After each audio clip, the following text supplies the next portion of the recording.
Every time you tap a destination into your smartphone, track a package, or watch a plane land safely in bad weather, you are relying on the brilliance of Dr. Gladys West. On January 17, 2026, the world lost this quiet titan of mathematics at the age of 95. While her name was unknown to the public for decades, her intellect changed the course of human navigation forever. Her journey began far from the high-tech laboratories of the military. Born in 1930 in rural Virginia, West grew up picking crops on her family's tobacco farm. In the suffocating grip of the Jim Crow South, the odds were stacked entirely against a young black girl with big dreams. Yet West refused to let her circumstances define her horizon. She graduated as valedictorian of her high school class, earned a scholarship to study mathematics, and forged a path where none existed. To understand the magnitude of what Dr. West eventually built, one must first understand the state of the world into which she was born.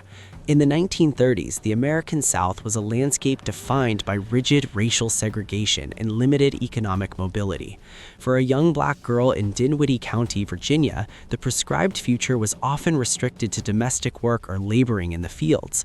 The tobacco industry was the lifeblood of the local economy, and West's early life was dominated by the rhythm of the harvest. However, she observed the grueling physical toll of the fields and recognized that education was her only viable exit strategy. In this era, the United States was a country of profound contradictions. While it was beginning to assert itself as a global industrial power, it remained deeply fractured by laws that denied basic opportunities to a significant portion of its population. The educational resources available to Black students were chronically underfunded. Yet within these constrained spaces, a generation of scholars prepared for a future that the rest of society had not yet imagined. West's pursuit of higher education led her to Virginia State College, now Virginia State University, a historically Black land-grant institution. At the time, mathematics was not a common field of study for women, let alone Black women. The social and economic pressures of the post-Depression era meant that most students sought paths with guaranteed employment, such as teaching.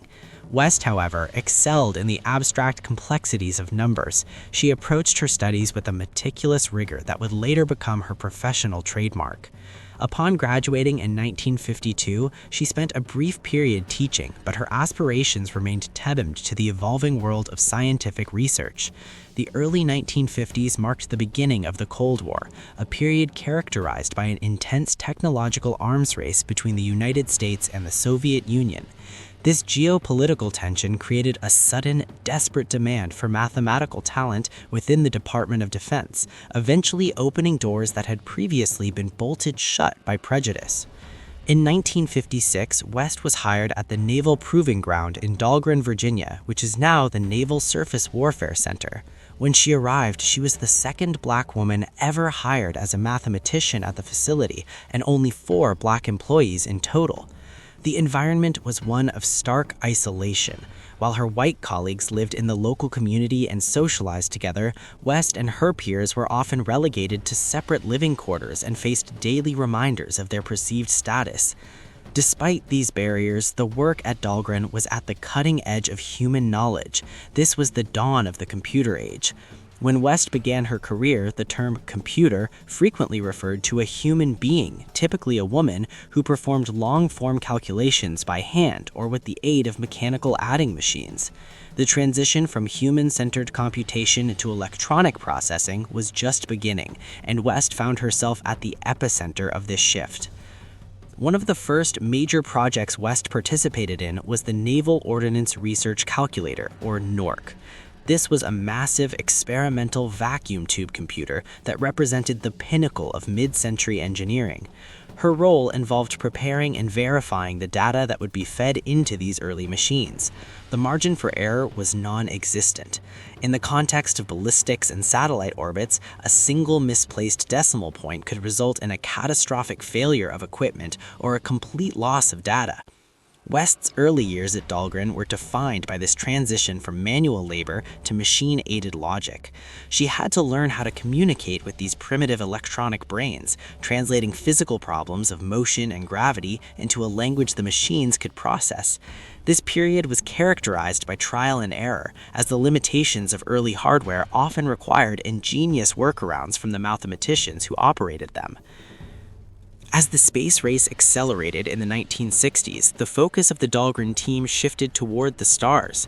The United States began launching the first generation of satellites, and with these launches came a deluge of data that required interpretation. West was assigned to work on the CSAT project, the first satellite designed for remote sensing of the Earth's oceans. This was a pivotal turning point in her career. To track a satellite accurately, scientists needed an incredibly precise understanding of the Earth's shape.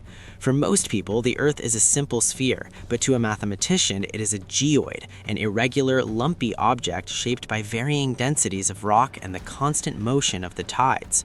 West was tasked with processing data from the IBM 7030 Stretch supercomputer to create a mathematical model of this geoid.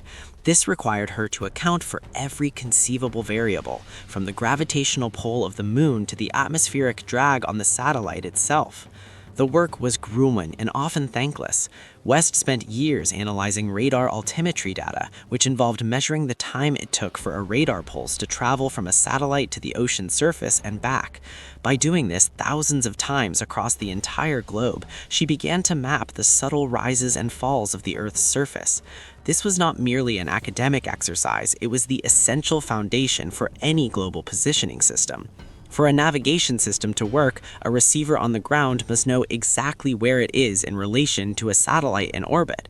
If the model of the Earth is off by even a few meters, the resulting location data is useless. West's algorithms provided the necessary precision to synchronize satellite positions with the irregular reality of the planet's surface. Throughout the 1970s and 80s, the project that would become GPS began to take shape. It was a massive undertaking involving dozens of satellites and a global network of ground stations. While the hardware was being launched into space, West remained in the windless rooms of the Warfare Center, refining the software and the geodetic models that powered the system. She was known for her workhorse mentality, often arriving early and staying late to ensure the accuracy of her data. She did not seek the spotlight, and the classified nature of her work meant that she could not share her achievements with the outside world. This period of growth for the organization saw the Naval Surface Warfare Center evolve into a premier hub for satellite research, yet the social dynamics within the military-industrial complex remained slow to change. West continued to navigate the complexities of being a black woman in a field dominated by white men, letting the undeniable accuracy of her work serve as her primary defense against skepticism. The differentiation of West's work lay in its sheer complexity. While other mathematicians were focusing on specific aspects of satellite communication or orbital mechanics, West was looking at the Earth as a whole system. She integrated disparate fields of study, geology, oceanography, and celestial mechanics into a unified mathematical framework.